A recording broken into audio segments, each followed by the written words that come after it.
sanity of this logic. It's like saying you're so worried about a bull in a china shop that you want to bulldoze the china shop to chase it out. And here's the most troubling part. The most troubling part. There is no sign this attack on our institutions will end here. In recent months, Democratic presidential candidates and Senate leaders have toyed with killing a filibuster so the Senate could approve radical changes with less deliberation and less persuasion.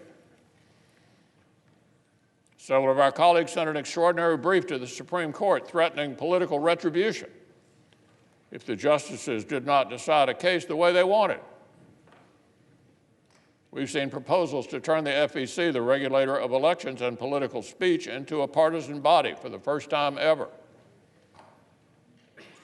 All these things, Mr. President, all these things, a toxic temptation to stop debating policy within our great American governing traditions and instead declare a war on the traditions themselves. A war on the traditions themselves.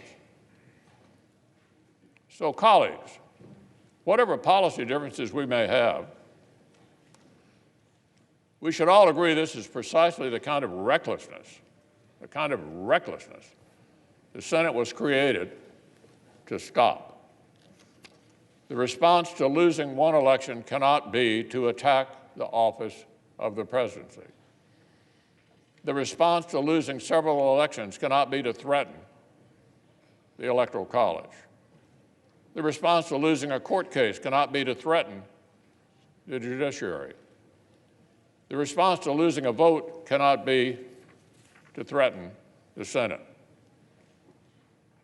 We simply cannot let factional fever break our institutions. It must work the other way, as Madison and Hamilton intended. The institutions must break the fever, rather than the other way around. The framers built the Senate to keep temporary rage from doing permanent damage to our republic.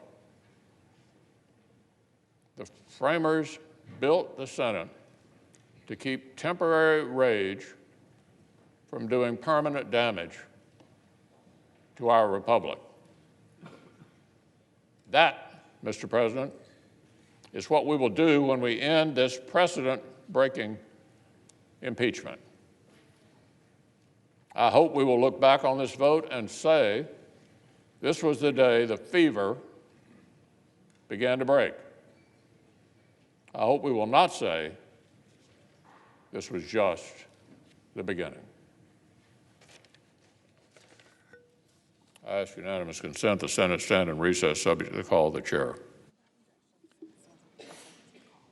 Without objection, the Senate stands in recess subject to the call of the chair.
The Senate will convene as a court of impeachment.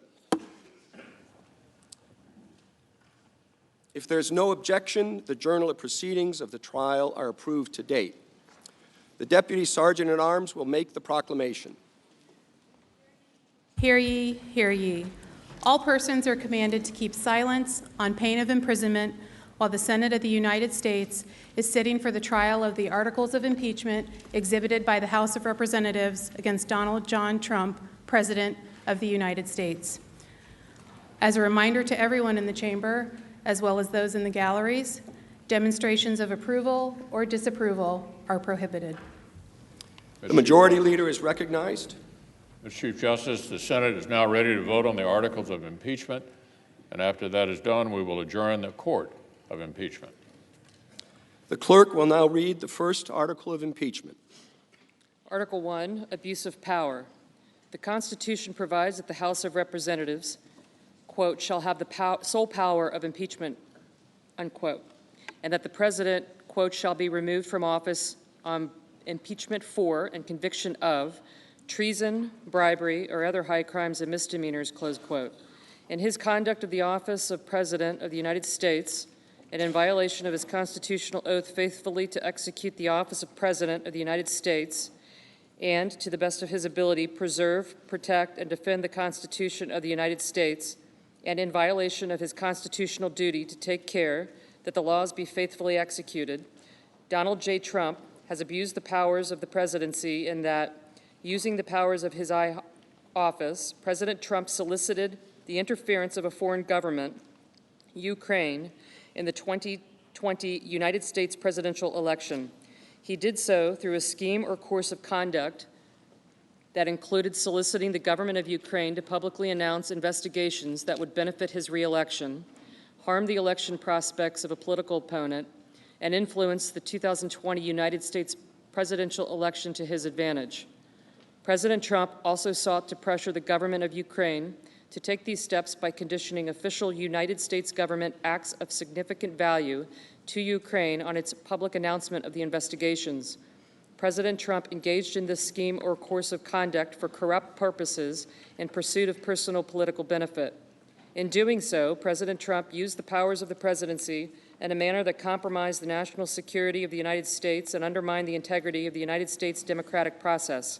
He thus ignored and injured the interests of the nation. President Trump engaged in this scheme or course of conduct through the following means. 1.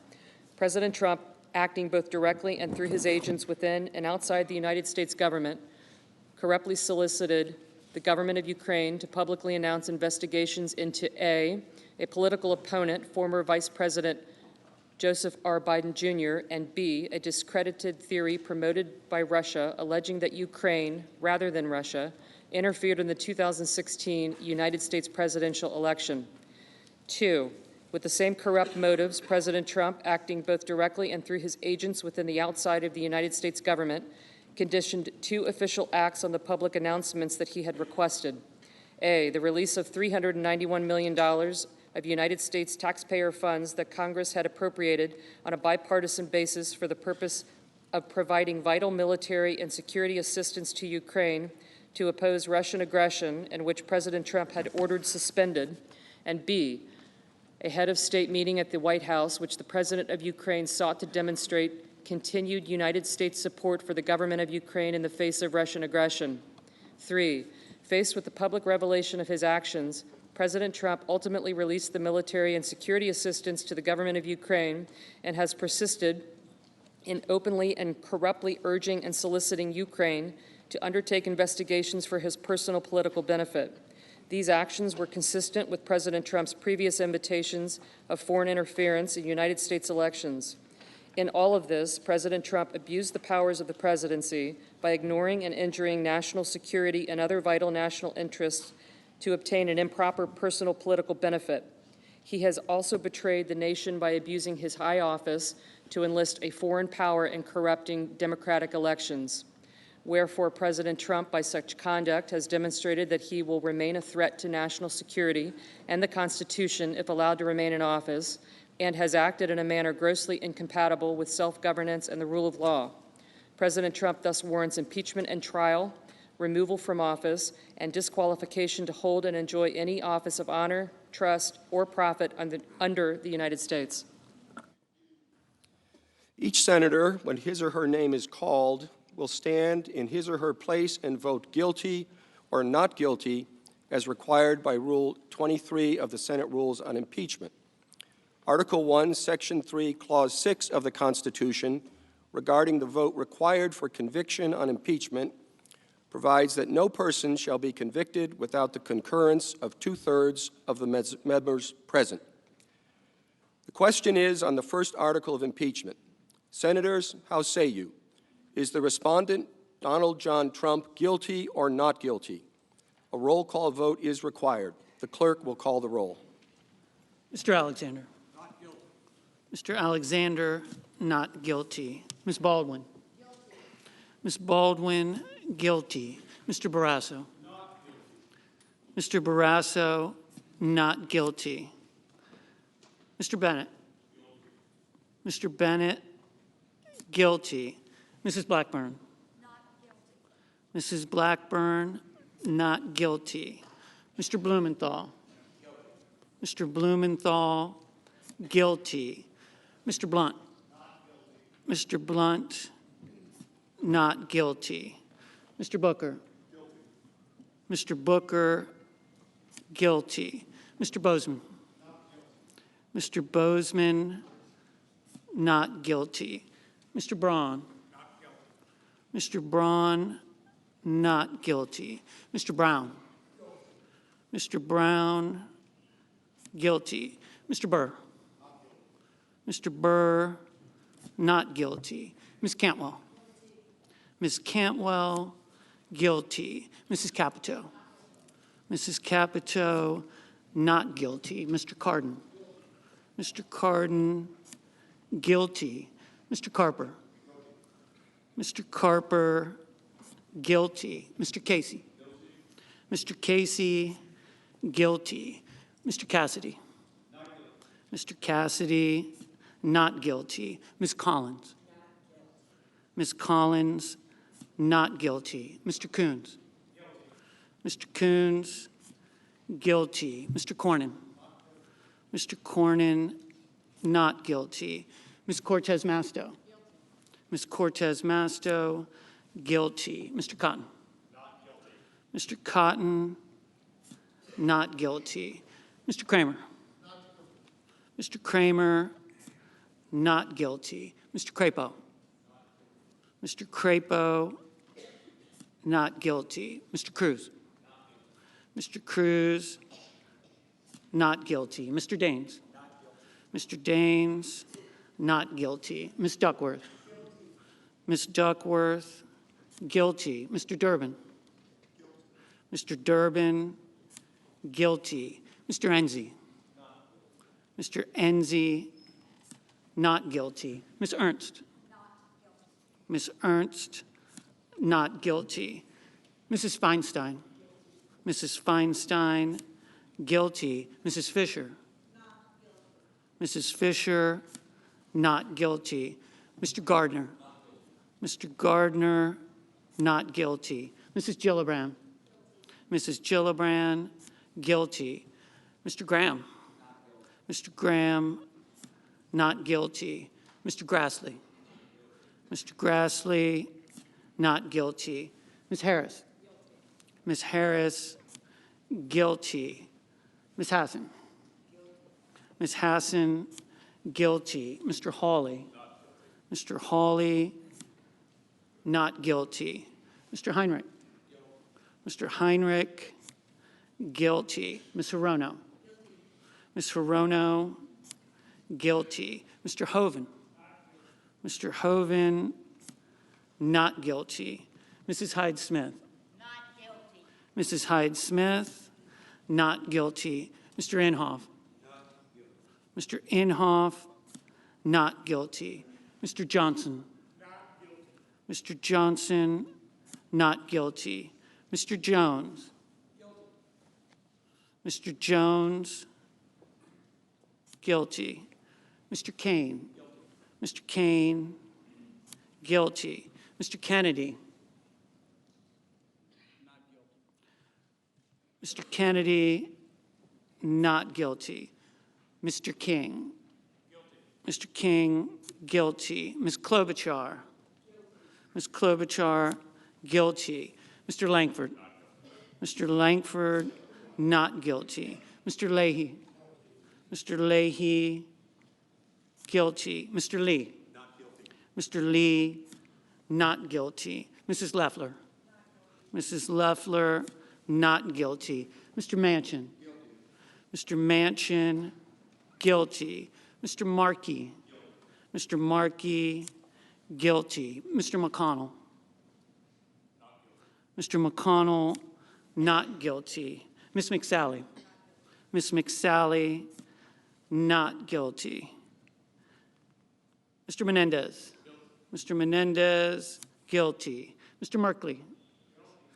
Mr. Merkley, guilty. Mr. Moran. Mr. Moran, not guilty. Ms. Murkowski. Ms. Murkowski, not guilty. Mr. Murphy. Mr. Murphy, guilty. Mrs. Murray. Mrs. Murray, guilty. Mr. Paul. Mr. Paul, not guilty. Mr. Perdue. Mr. Perdue, not guilty. Mr. Peters. Mr. Peters, guilty. Mr. Portman. Mr. Portman, not guilty. Mr. Reed. Mr. Reed, guilty. Mr. Risch.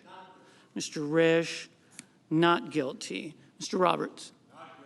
Mr. Roberts, not guilty. Mr. Romney. Mr. Romney, guilty. Ms. Rosen.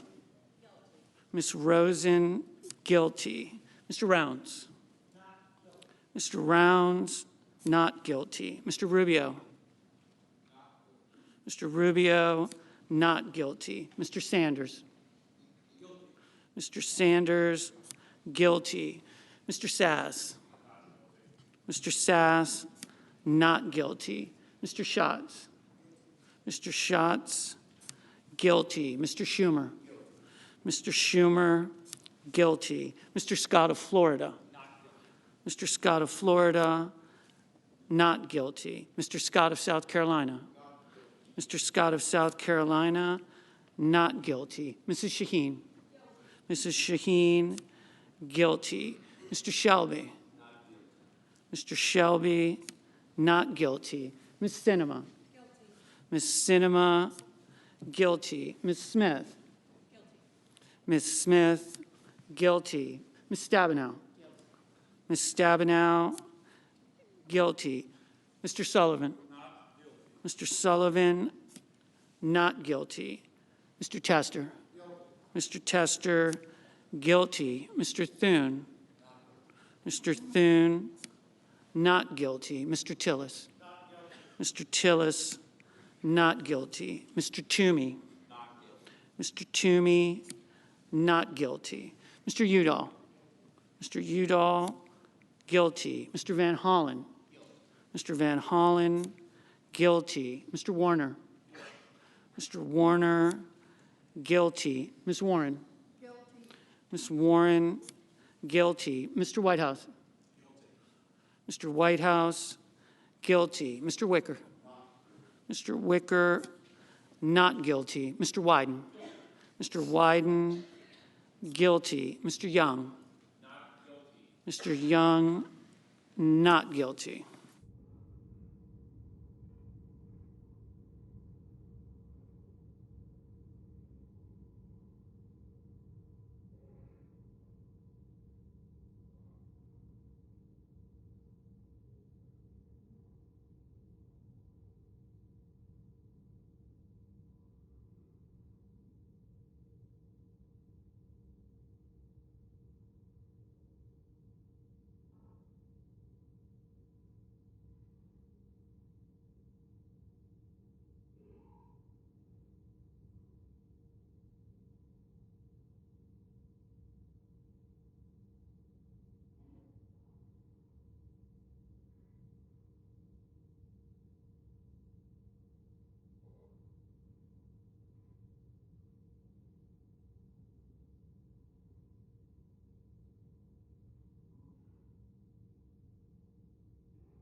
On this article of impeachment, 48 senators have pronounced Donald John Trump, President of the United States, guilty as charged.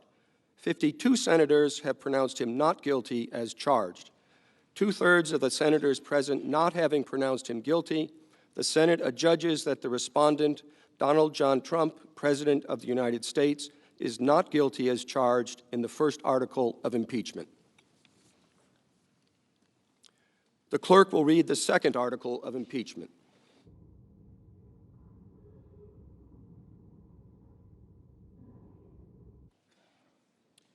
Article 2, Obstruction of Congress. The Constitution provides that the House of Representatives shall have the sole power of impeachment and that the President shall be removed from office on impeachment for and conviction of treason, bribery, or other high crimes and misdemeanors.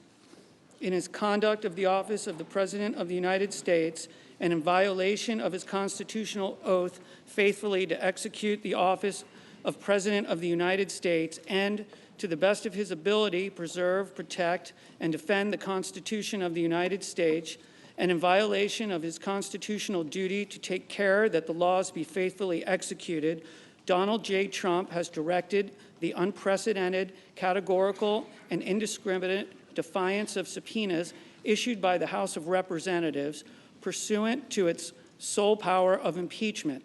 President Trump has abused the powers of the presidency in a manner offensive to and subversive of the Constitution, in that the House of Representatives has engaged in an impeachment inquiry focused on President Trump's corrupt solicitation of the government of Ukraine to interfere in the 2020 United States presidential election. As part of this impeachment inquiry, the committee's undertaking the investigation serves subpoenas seeking documents and testimony deemed vital to the inquiry from various executive branch agencies and offices and current and former officials.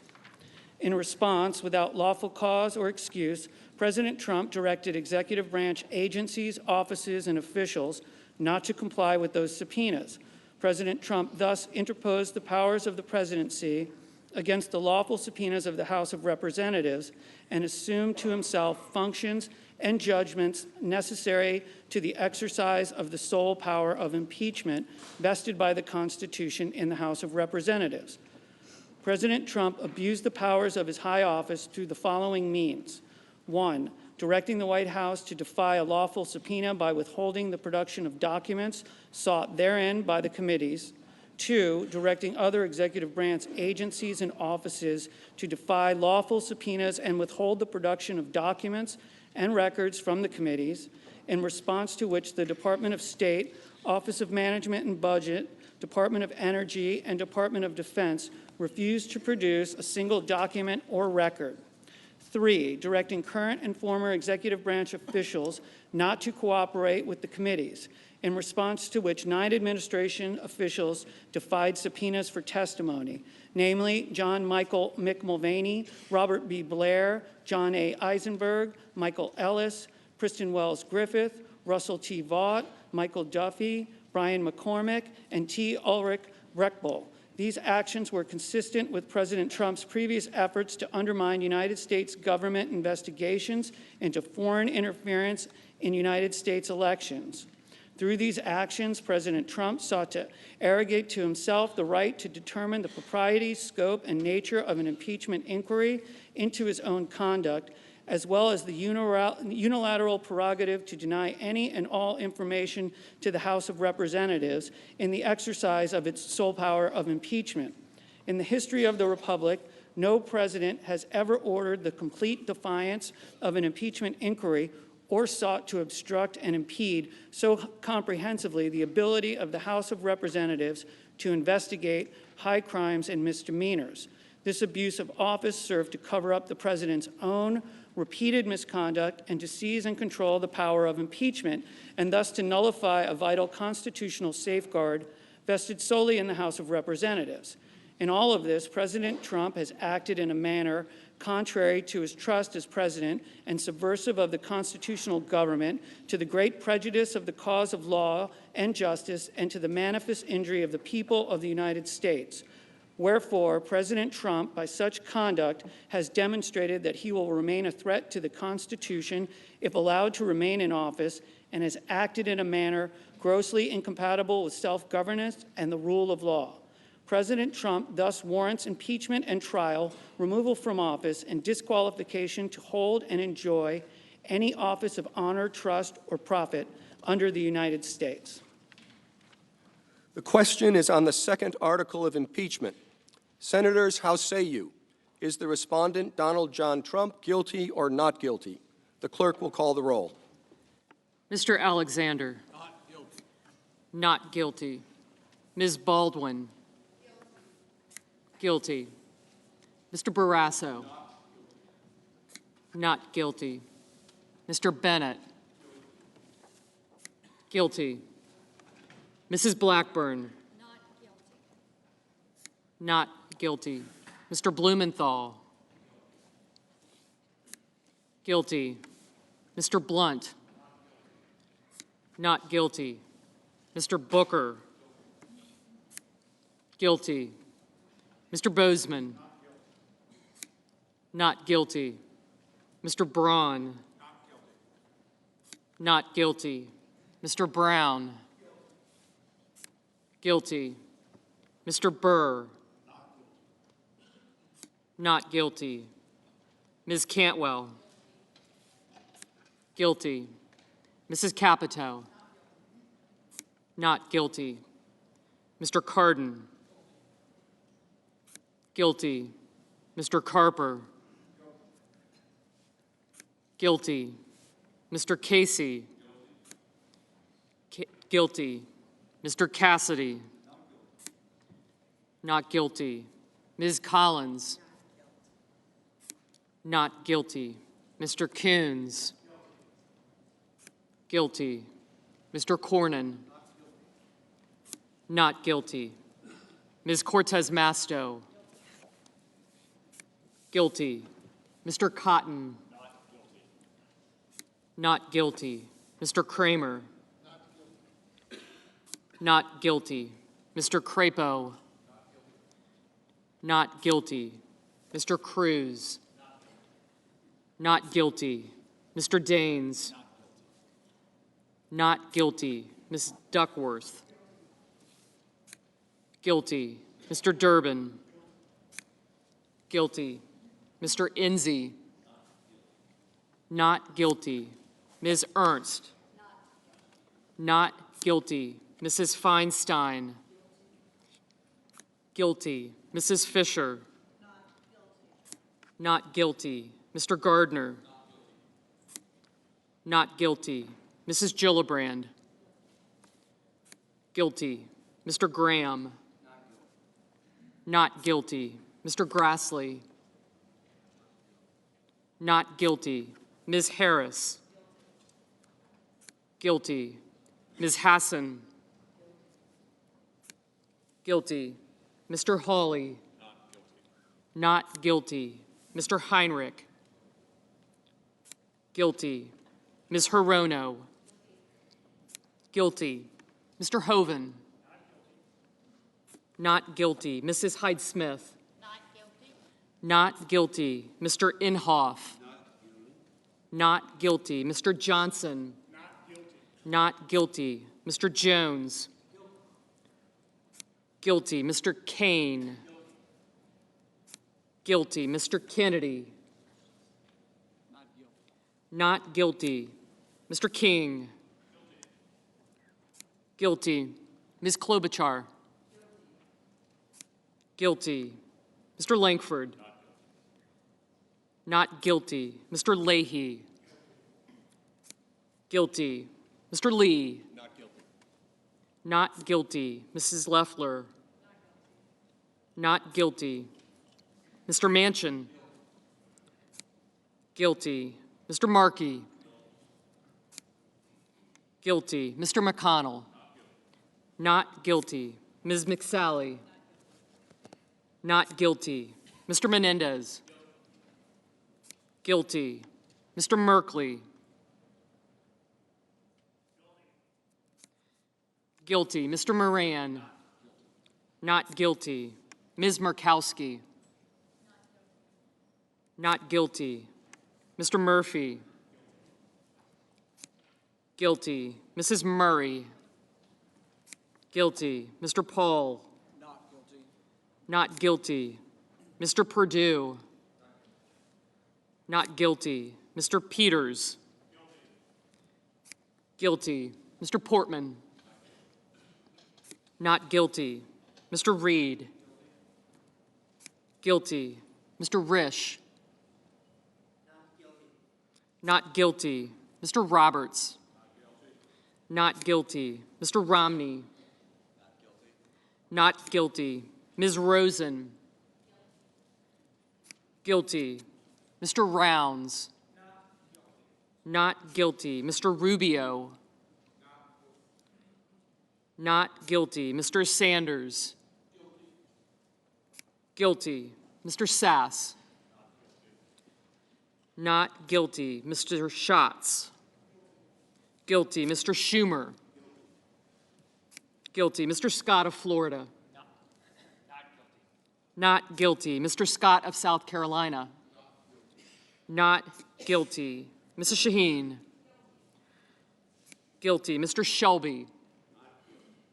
Not guilty. Ms. Sinema? Guilty. Ms. Smith? Guilty. Ms. Stabenow? Guilty. Mr. Sullivan? Not guilty. Mr. Tester? Guilty. Mr. Thune? Not guilty. Mr. Tillis? Not guilty. Mr. Toomey? Not guilty. Mr. Udall? Guilty. Mr. Van Hollen? Guilty. Mr. Warner? Guilty. Ms. Warren? Guilty. Mr. Whitehouse? Guilty. Mr. Wicker? Not guilty. Mr. Wyden?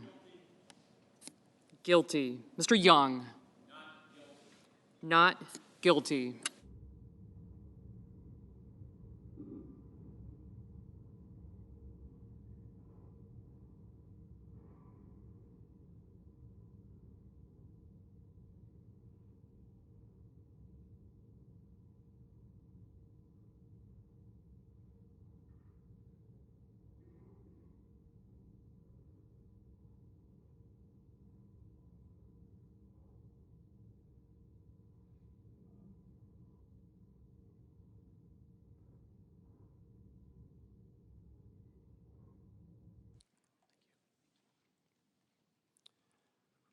On this article of impeachment, 47 senators have pronounced Donald John Trump, President of the United States, guilty as charged. 53 senators have pronounced him not guilty as charged. 2/3 of the senators present not having pronounced him guilty, the Senate adjudges that respondent Donald John Trump, President of the United States, is not guilty as charged in the second article of impeachment. The presiding officer directs judgment to be entered in accordance with the judgment of the Senate as follows. The Senate, having tried Donald John Trump, President of the United States, upon 2 articles of impeachment exhibited against him by the House of Representatives, and 2/3 of the senators present not having found him guilty of the charges contained therein, it is therefore ordered and adjudged that the said Donald John Trump be, and he is hereby, acquitted of the charges in said articles. Mr. Chief Justice, The Majority Leader is recognized. I send an order to the desk. The clerk will report.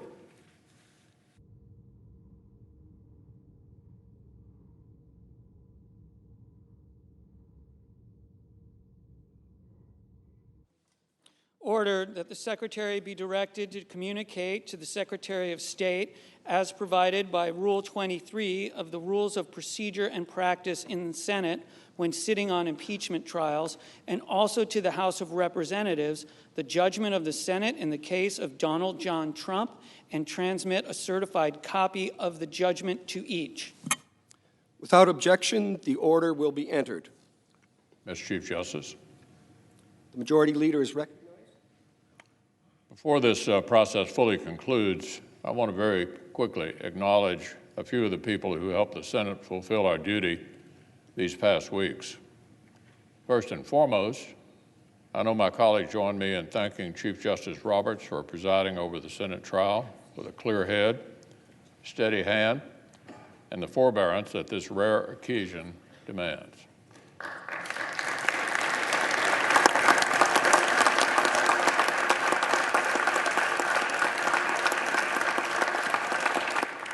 We know full well that his presence as our presiding officer came in addition to, not instead of, his day job across the street. So the Senate thanks the Chief Justice and his staff who helped him perform this unique role. Like his predecessor, Chief Justice Rehnquist, the Senate will be awarding Chief Justice Roberts the Golden Gavel to commemorate his time presiding over this body. We typically award this to new senators after about 100 hours in the chair, but I think we can agree the Chief Justice has put in his due and then some.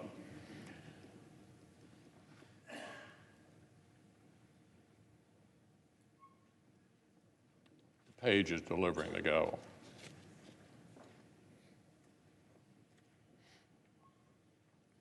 Thank you very much. Of course, there are countless Senate professionals whose efforts were essential.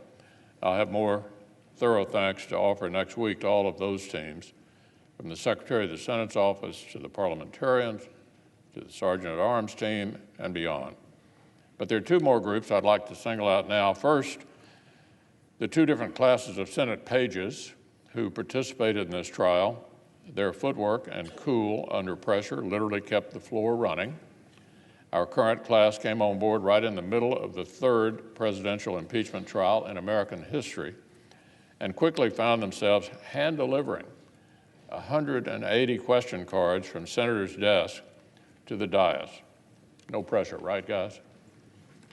So thank you all very much for your good work.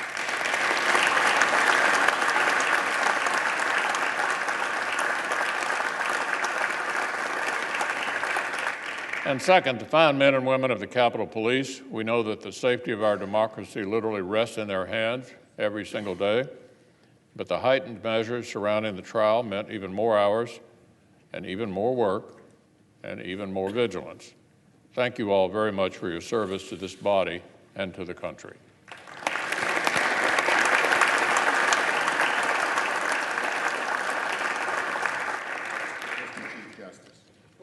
The chair recognizes the Democratic leader. I join the Republican leader in thanking the personnel who aided the Senate over the past several weeks. Capitol Police do an outstanding job day in, day out to protect the members of this chamber, their staffs, the press, and everyone who works in and visits this Capitol. They were asked to work extra shifts and in greater numbers to provide additional security over the past 3 weeks. Thank you to every one of them. I, too, would like to thank those wonderful pages. I so much enjoyed you with your serious faces walking down right here and giving the Chief Justice our questions. As the leader noted, the new class of pages started midway in this impeachment trial. When you take a new job, you're usually given a few days to take stock of things, get up to speed. This class was given no such leeway, but they stepped right in, didn't miss a beat, ferrying hundreds of questions from U.S. senators to the Chief Justice on national television is not how most of us spend our first week at work, but they did it with aplomb. I'd also like to extend my personal thank you to David Houck, the Director of the Office of Accessibility Services, Tyler Pumphrey, the Supervisor, and Grace Ridgway, the wonderful Director of Capitol Facilities. Everyone Grace's team worked so hard to make sure we were ready for impeachment. Gary Richardson, known affectionately to us as Tiny, the chief chamber attendant. Jim Hoover and the cabinet shop, who built new cabinets to deprive us of the use of our electronics and flip phones during the trial. Brenda Bird and her team did a spectacular job of keeping the Capitol clean, and Lyden Webb and his team who moved the furniture and then moved it again and again and again. Grace, we appreciate all your hard work. Please convey our sincerest thanks to your staff. Thank you all, the whole staff, for your diligent work through many long days and late nights during this very trying time in our nation's history. Mr. Chief Justice. The chair also wishes to make a very brief statement. I would like to begin by thanking the Majority Leader and the Democratic Leader for their support as I attempted to carry out ill-defined responsibilities in an unfamiliar setting. They ensured that I had the wise counsel of the Senate itself through its secretary and her legislative staff. I am especially grateful to the parliamentarian and her deputy for their unfailing patience and keen insight. I am likewise grateful to the Sergeant-at-Arms and his staff for the assistance and many courtesies that they extended during my period of required residency. And thank you all for making my presence here as comfortable as possible. As I depart the chamber, I do so with an invitation to visit the court. By long tradition and in memory of the 135 years we sat in this building, we keep the front row of the gallery in our courtroom open for members of Congress who might want to drop by to see an argument or to escape one. I also depart with sincere good wishes as we carry out our common commitment to the Constitution through the distinct roles assigned to us by that charter. You have been generous hosts, and I look forward to seeing you again under happier circumstances. The chair recognizes the Majority Leader. I move that the Senate, sitting as a court of impeachment on the articles against Donald John Trump, adjourn, sine die. Without objection, the motion is agreed to. The Senate, sitting as a court of impeachment, stands adjourned, sine die.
The presiding officer. The Deputy Sergeant-at-Arms will escort the House managers out of the Senate chamber.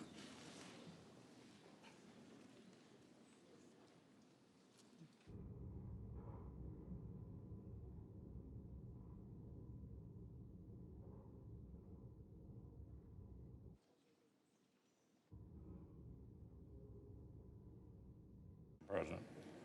The Majority Leader. I suggest the absence of quorum. Clerk will call the roll. Mr. Alexander.